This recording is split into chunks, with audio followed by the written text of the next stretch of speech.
Et on s'arrête à présent sur un engouement du moment, la ruée sur les vélos chez les vendeurs de cycles. C'est la folie, du jamais vu à ce point. Alors quel budget pour un vélo? Quelles aides? Julien Duponchel nous le dira. D'abord, ce reportage dans un magasin qui ne désemplit pas.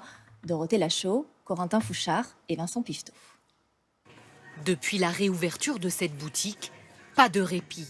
Amateurs ou confirmés, les clients affluent. En monoplateau à l'avant, vous avez quoi? Bon, on a celui que je vous ai montré là, le fluo là, Ouais. qui est en monoplateau. Avec une idée en tête, trouver une alternative au bus, RER et métro. Vous avez 12 vitesses, vous êtes en monoplateau. Il est hors de question que je prenne les transports en commun aujourd'hui, quoi. Pourquoi?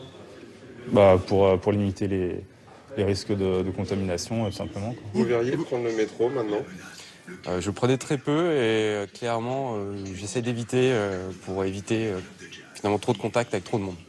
D'autres viennent aussi assouvir leur soif d'activité de plein air après plusieurs semaines enfermées.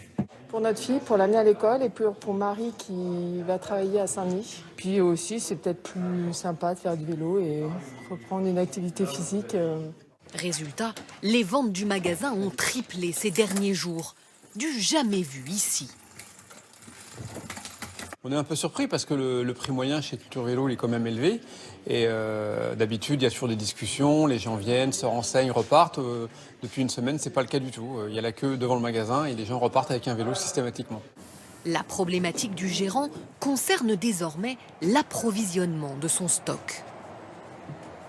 Ah bah ça arrive, à toutes les heures, il y a des vélos qui arrivent.